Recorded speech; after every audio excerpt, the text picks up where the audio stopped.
Film dimulai dengan menampilkan seorang pria yang bernama Hank. Saat itu dia sedang bersiap-siap akan memancing. Setelah berada di tengah-tengah danau, tiba-tiba muncul seorang pria berseragam narapidana yang sudah ada di atas perahunya. Mereka kemudian saling menatap. Namun tiba-tiba pria misterius tersebut langsung menghilang. Pria yang dikenal dengan nama Hank ini hidup sebatang kara di sebuah kontrakan yang bernama Pink Motel. Sehari-hari, Hank hanya ditemani oleh dua kura-kura besar yang sangat lucu. Hank juga dikenal sebagai sosok pria pendiam. Namun si tuan rumah yang bernama Martha dan juga suaminya yang bernama Gordon cukup senang dengan keberadaan Hank di sana. Karena Hank dikenal suka membantu para tetangga. Pekerjaan dia sehari-hari adalah sebagai penjaga parkir di sekolah menengah. Namun hampir setiap hari ia dibuat kesal oleh siswa yang bernama Markus karena Markus sering memarkir mobil seenaknya sendiri. Pada suatu hari, Hank kedatangan seorang gadis cantik yang mengatakan disuruh ibu kontrakan meminta bantuan kepada Hank untuk mengangkut barang-barangnya. Awalnya Hank merasa sedikit malas. Tapi gadis cantik itu nampaknya tak menyerah dan terus memelas pada Hank, yang akhirnya membuat Hank merasa kasihan. Gadis itu juga memperkenalkan dirinya yang bernama Josie. Hank mulai memasukkan semua barang-barang Josie ke kamar yang berada tepat di seberang kamar Hank. Setelah selesai, Hank meminta Josie tak perlu lagi ragu memanggilnya jika ia membutuhkan bantuan lagi. Keesokan harinya, barulah terungkap bahwa Josie ini adalah siswa baru di sekolah tempat Hank bekerja. Di sana Markus langsung menyapanya dan mengajaknya mengerjakan tugas kelompok bersama. Josie rupanya tak keberatan dengan ajakan Markus. Ia bahkan mengajak Markus untuk mengerjakan semua tugas tersebut di rumahnya. Saat jam pulang sekolah, Hank melihat Markus sedang merokok bersama teman-temannya. Karena merasa peduli, ia pun langsung menegur Markus. Tapi sepertinya Markus tidak suka jika Hank menegurnya. Saat Hank kembali ke mobil, dia sangat terkejut karena ada seseorang yang telah menaruh kotoran di jok mobilnya. Sementara Markus dan teman-temannya nampak sangat senang melihat kejadian itu. Setibanya di rumah, Hank mengintip Josie yang tengah berjemur di pinggir kolam. Namun lagi asik-asiknya, Josie malah bangun dan kemudian berenang. Nampaknya pesona Josie ini mulai membuat Hank sedikit terobsesi dengan dirinya. Tak lama kemudian, Martha datang dan mengajak Josie berbincang. Di situ Martha pun cukup kaget mendengar kalau Josie masih anak SMA. Josie juga mengatakan kalau orang tuanya akan segera menyusul seminggu kemudian. Di situ Martha juga mengatakan kalau di malam minggu nanti, ia akan mengadakan sebuah pesta kecil-kecilan. Josie pun diminta datang untuk berkenalan dengan para tetangga yang lain. Di malam harinya, Markus benar-benar datang ke kontrakan Josie. Saat melihat mobil Hank di situ, ia pun bertanya pada Josie. Kemudian Josie mengatakan kalau Hank memang tinggal di sana. Mereka kemudian masuk dan berbincang.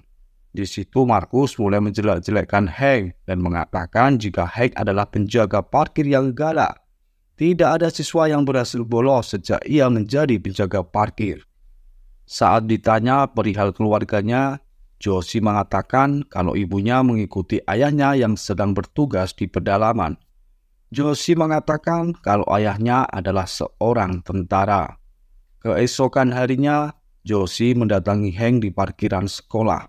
Rupanya Josie ingin mencoba membuktikan apakah benar Hank pria yang galak seperti yang dikatakan oleh Markus. Tapi ternyata Hank adalah orang yang sangat ramah. Ia bahkan menasihati Josie agar berhati-hati dengan Markus. Karena nampaknya Markus bisa membawa pengaruh buruk bagi Josie. Mereka pun berbincang tentang banyak hal. Hank juga bercerita kalau ia memiliki dua kura-kura lucu. Ia juga mengatakan kalau dia memiliki perahu yang diikat di pinggir danau, yang kadang dia pakai untuk memancing setiap pagi. Sementara Josie bercerita kalau ayahnya sudah meninggal dunia, sementara ibunya tinggal di kampung. Alasannya pindah ke sini karena ingin mendapatkan sekolah yang lebih baik dari sebelumnya. Tak cuma itu, Josie dan Hank rupanya menyukai musik yang sama, yaitu lagu-lagu country. Di situ juga Josie meminta Hank agar ia datang ke pesta yang akan diadakan oleh Martha.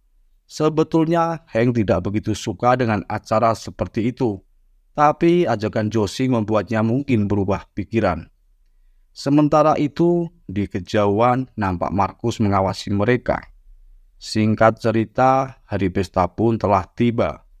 Di situ Martha sangat kaget melihat Hank yang antisosial juga datang ke pestanya. Josie lalu mendekati Hank dan memperlihatkan sebuah jalur balapan. Josie mengatakan dia membuatnya sendiri dan spesial untuk kura-kura milik Hank. Hank kemudian diminta untuk mengambil kura-kuranya, dan nampak semua orang begitu menikmati pertandingan balapan kedua kura-kura tersebut. Malam itu, Hank begitu menikmati kebersamaannya bersama Josie. Tapi tiba-tiba wajah Hank berubah saat Josie mengatakan ada tugas sekolah bersama Markus. Hank mencoba menahannya, tapi Josie tetap memilih untuk pergi. Hank kemudian dibuat kesal oleh Martha yang mengatakan jika Hank jangan mendekati Josie, karena Josie adalah gadis yang masih sangat muda. Karena kesal, Hank memilih untuk pulang. Ternyata nampak Markus dan teman-temannya sedang mengadakan pesta kecil-kecilan. Lalu Josie bercerita tentang Hank, di mana nanti Hank akan mengajaknya memancing ke danau. Tentu saja Markus kesal dan meminta Josie mengabaikan tawaran tersebut. Temannya yang mendengarnya pun juga ikut berkomentar. Di situ ia menceritakan sebuah rumor tentang Hank, di mana banyak yang bilang kalau sebelum Hank datang ke kota ini, dia dikenal suka melakukan sesuatu yang buruk pada mayat seseorang. Tentu Josie tak percaya begitu saja dengan hal yang diceritakan oleh teman Markus. Saat ditanya lebih jauh, dia tak bisa menjelaskannya secara lengkap. Saat hari hampir pagi, Hank berniat keluar, tapi ia malah melihat Markus yang mengantarkan Josie pulang. Saat Josie bertanya, Hank mengatakan ia ingin membeli sesuatu. Di situ juga Hank mengatakan ia sangat mengapresiasi arena balap yang dibuat oleh Josie.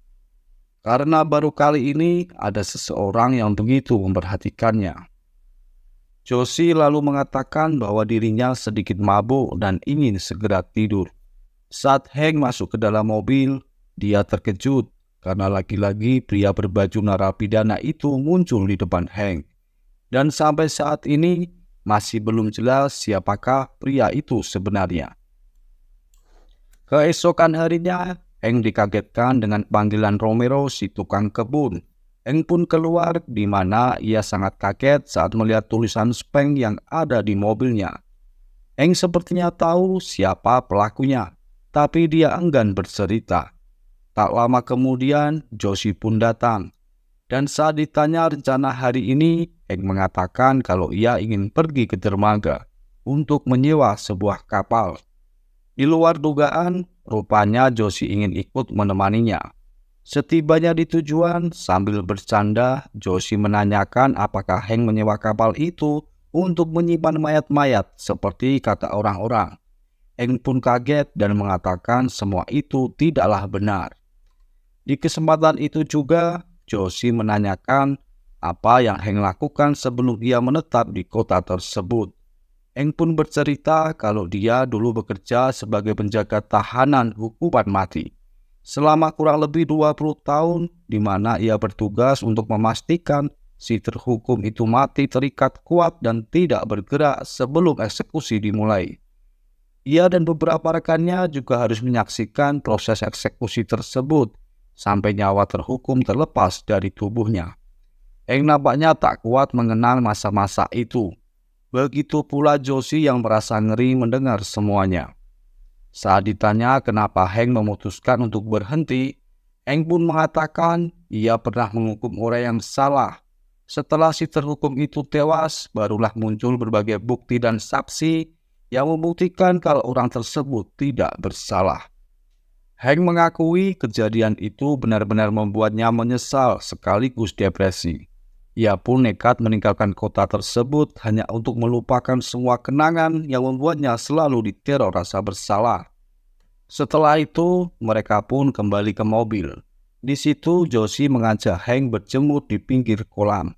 Awalnya, Hank menolak karena ia tak terbiasa melakukan hal semacam itu.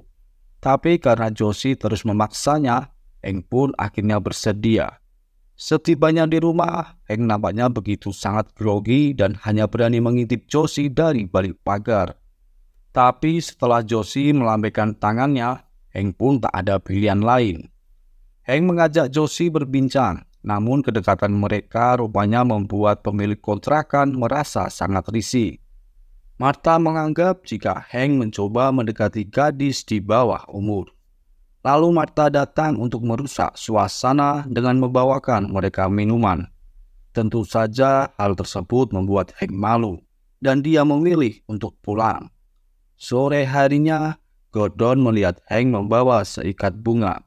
Saat ditanya, Hank mengatakan jika dia ingin menghias kamarnya. Pada malam harinya, Hank tampak bersemangat sekali. Dia membayangkan jika malam ini bisa mengajak Josie berdansa. Dengan penuh percaya diri dan berbekal seikat bunga, Hank pun berjalan untuk menemui Josie.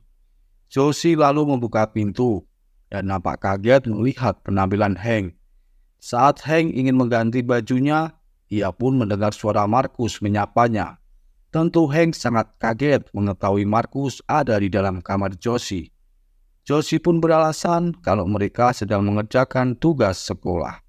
Tentu Hank sangat kecewa, terlebih saat Josie memintanya datang di lain waktu. Untuk menenangkan diri, dia pun pergi ke danau. Tapi di sana, Hank bertambah kesal saat melihat tulisan spam yang ada di perahunya. Hank kemudian kembali ke motel dan berniat untuk menemui Markus.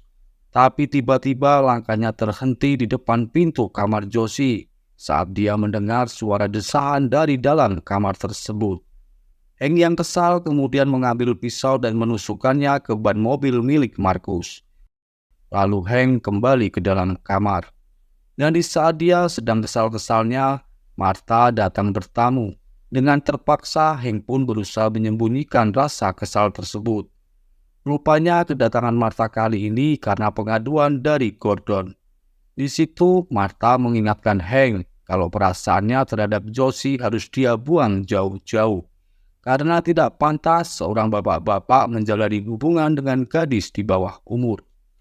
Dengan kesal, Hank mengatakan jika Martha tidak perlu mengkhawatirkan hal tersebut. Saat ini, ia dan Josie hanyalah berteman. Tak berselang lama, Hank mendengar teriakan Markus yang memaki-maki dirinya dari luar kamar. Josie mencoba menenangkan Markus yang berniat menghajar Hank. Sementara itu, Hank yang mendengar teriakan Markus rupanya tidak berniat meladeni bocah tersebut. Beberapa saat setelah mengantarkan Markus pulang, Josie bertamu ke kamar Hank. Awalnya Hank tak berniat berbincang dengan Josie, tapi Josie mengatakan kalau ia sangat ingin sekali melihat kura-kura Hank. Tidak ada pilihan lain, Hank pun mengajak Josie melihat dua peliharaannya tersebut di halaman belakang. Di sana, nampak Josie sangat menyukai dua hewan tersebut.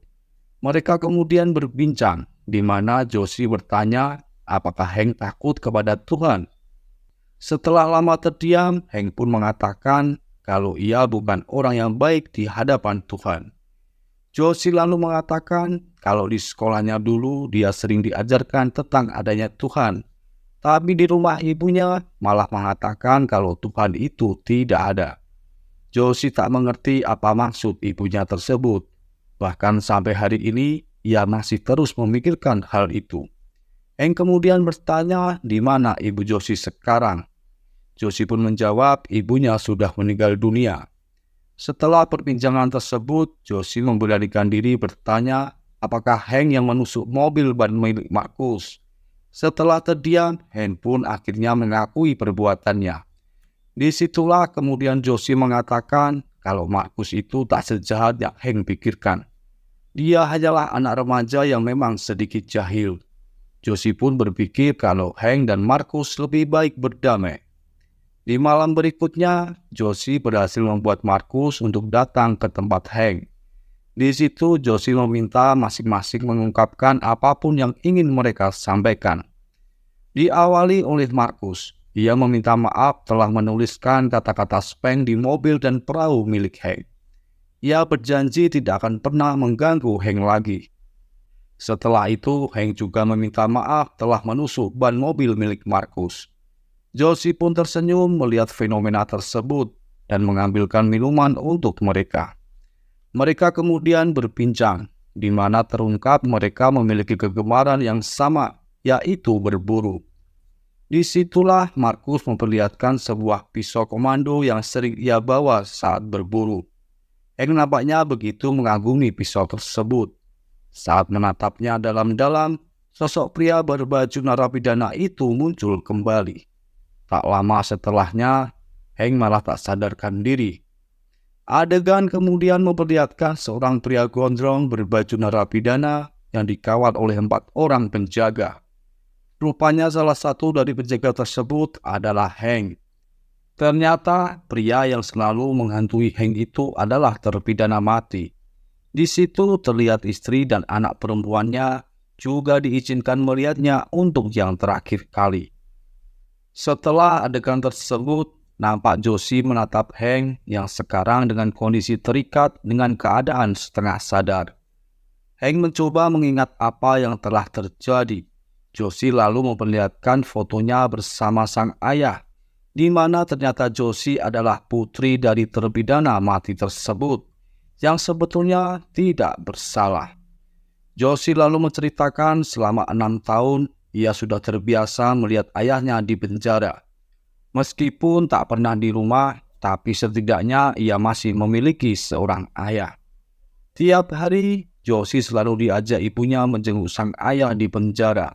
Tapi semuanya berubah setelah eksekusi tersebut dilaksanakan.